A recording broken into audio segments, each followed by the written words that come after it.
नेपाल के रिरिविजोर गांव से होते हुए नीलकंठ वर्णी ने अपनी यात्रा को आगे बढ़ाया बुटोल नगर की ओर।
अरे, एक तो ऐसा निर्जन विस्तार, उसमें इतना अंधकार, कदम कदम पर जहरीले सांप और बिच्छू अपार।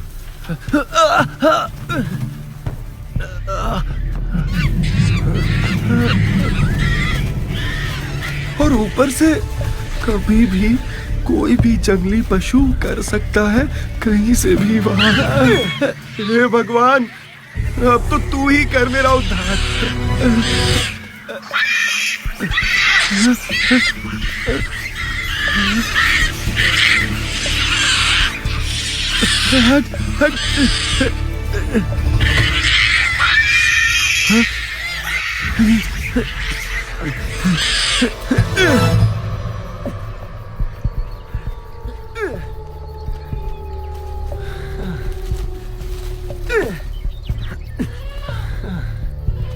लगता है कि अब यहीं से आगे रास्ता मिल जाएगा। भगवान, अरे ये तो मैं उसी जगह पर आकर अटका जहां से रास्ता ढूंढने के लिए निकला था। भगवान, क्या मुसीबत है। परमात्मनि यो रक्तो विरक्तो अपरमात्मनि। अरे, ये आवाज कहाँ से आ रही है? कौन है ये? कौन है यहाँ? कौन है यहाँ? अरे वर्णी जी, साधु राम, अच्छा हुआ आप मिल गए। मेरा नाम मोहनदास है। मैं हिमालय की तलहटी में जाना चाहता हूँ, पर कब से घूम फिर के यहीं आकर अटक जाता हूँ।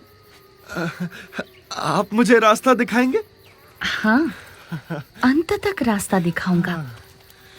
भूले भटके हुओं को सही रास्ता दिखाना, वही तो मेरा काम है। हाँ। बस मेरा साथ मत छोड़ना। बिल्कुल नहीं छोड़ूंगा। जरा संभल कर चलिएगा वर्णी जी, यहाँ पर बहुत सारे सांप और बिच्छू निकल आते हैं।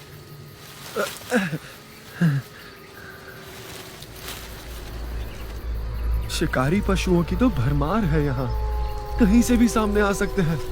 बहुत ध्यान रखिएगा। इसमें थोड़ी भिक्षा दे दीजिए। धन्यवाद भैया। धन्यवाद। आज तो वर्णी जी के लिए बहुत बढ़िया भोजन बनाऊंगा। प्रभु जी उतारे भाव पार मेरे। बोलो कर ले भजन लगातार मनवा, ओ आत्म उद्धार मनवा, प्रभु जी उतारे भाव वर्णी जी सो गए, मैं भी जरा आराम कर लेता हूँ। लाइए मैं आपको स्नान करा देता हूँ वर्णी जी। नहाइए। आपकी सेवा करने से ऐसा आनंद मिलता है जैसा भगवान की सेवा करने से मिलता है।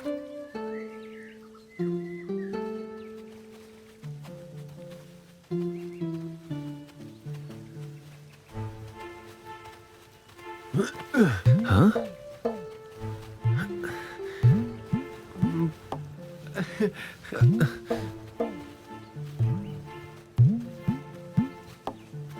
ये कमंडलू बहुत सुंदर है। क्या मैं इसे संभाल कर रखूं? हाँ, रख लो। ठीक है, धन्यवाद प्रभु। मोहनदास जी, आप सब कुछ त्याग कर साधु किस लिए बन गए हो? प्रभु प्राप्ति के लिए, मोक्ष पाने के लिए। भर्तृहरि और गोपीचंद दोनों बड़े राजा थे। हाँ थे। अपने समग्र साम्राज्यों को त्याग कर वे मोक्ष पाने के लिए निकल पड़े थे और अपनी झोलियों को टांगने के लिए एक छोटी सी खूंटी के लिए लड़ पड़े थे। लो बोलो। इसकी रचना बहुत सुंदर है।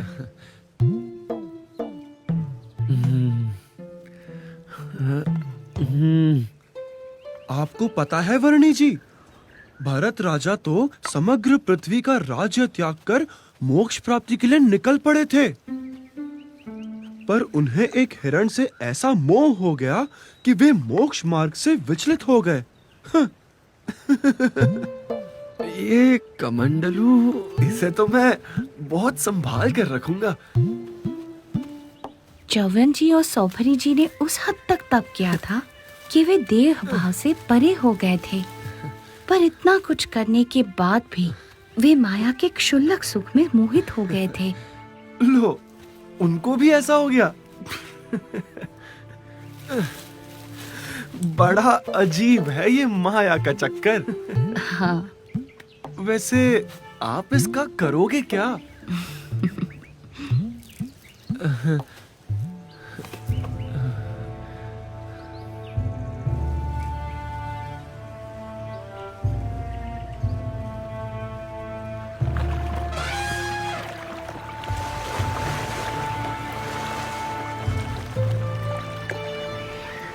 मेरा प्यारा प्यारा कमंडलू, इसमें पानी पीने का मजा ही कुछ और आएगा। इसे संभाल कर रखता हूँ, क्योंकि प्राण जाए पर कमंडलू ना जाए। ये कमंडलू मुझे दे दीजिए। हाँ हाँ, जरूर। लीजिए। यहाँ से नदी पार कर लेते हैं।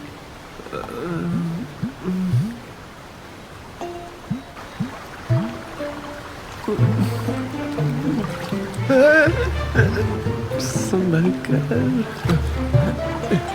संभल कर। बच गया।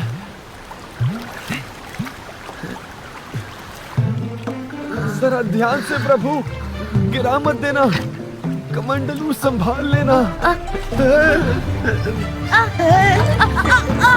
अरे मैं पकड़ लूं।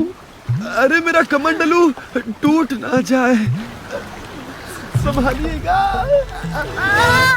अरे संभल कर, क्या कर रहे हो? बच गया। संभल कर। अरे संभल कर, संभालिएगा। मैं नहीं गिरूंगा, चिंता मत कीजिए। अरे कहीं कमंडलू ना गिर जाए, टूट ना जाए। हाँ हाँ, ध्यान रखूंगा और आपके कमंडलू को भी कुछ नहीं होने दूंगा। मैं पकड़ लूं? हे भगवान, बच गया मेरा कमंडलू। वर्णी जी, आप इसका क्या करोगे? दे दो मुझे, कितना प्यारा है। मोहनदास जी, लाइए, मुझे दीजिए।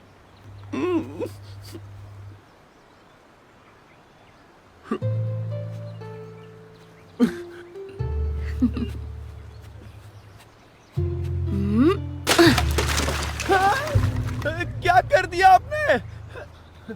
अरे क्यों? सत्यानाश! इतना सुंदर कमंडलू तोड़ दिया आपने।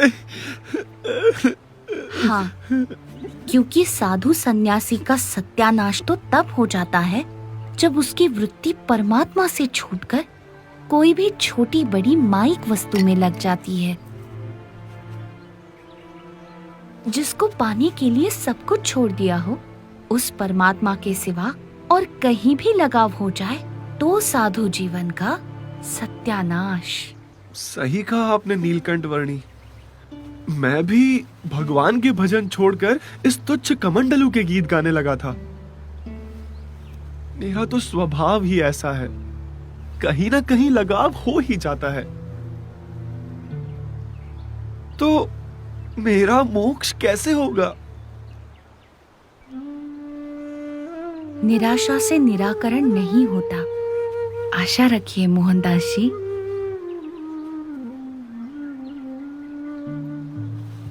हाँ, आप कृपया मेरा मार्गदर्शन करते रहना।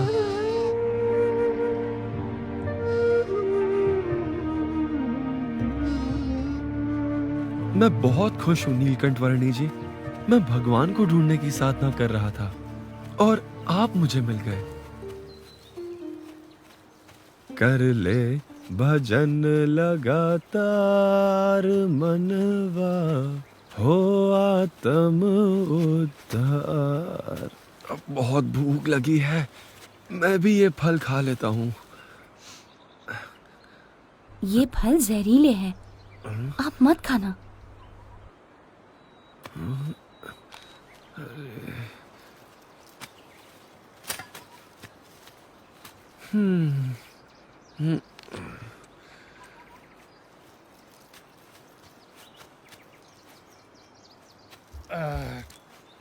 अब तो बहुत भूख लग रही है और कुछ खाना मिले ना मिले, ये फल खाकर काम चला लेते हैं। हाँ भाई, कुछ नहीं तो ये फल ही सही।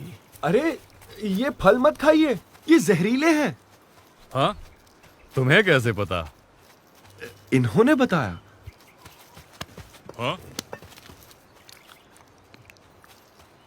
पर ये स्वयं तो यही फल खा रहा है और हम ये खाएंगे तो मर जाएंगे हैं?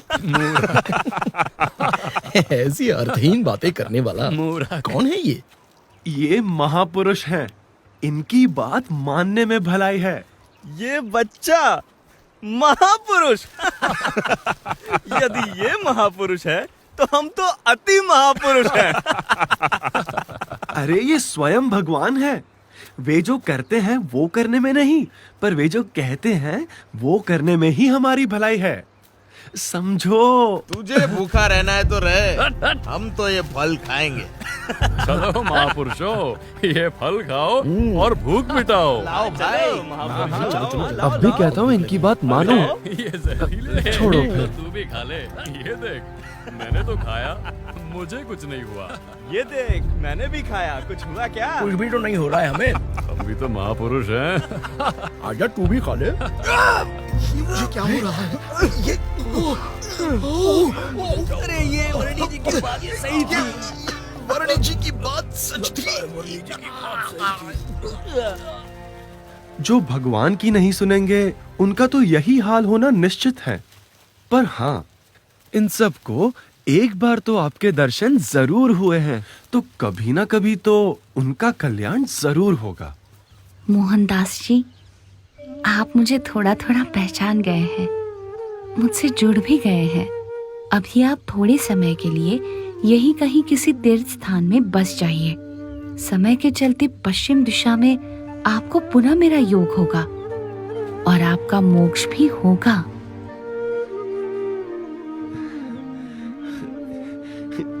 ठीक है वर्णी जी, जैसा आप उचित समझे। मुझ पर अपने आशीर्वाद बनाए रखिएगा। प्रणाम।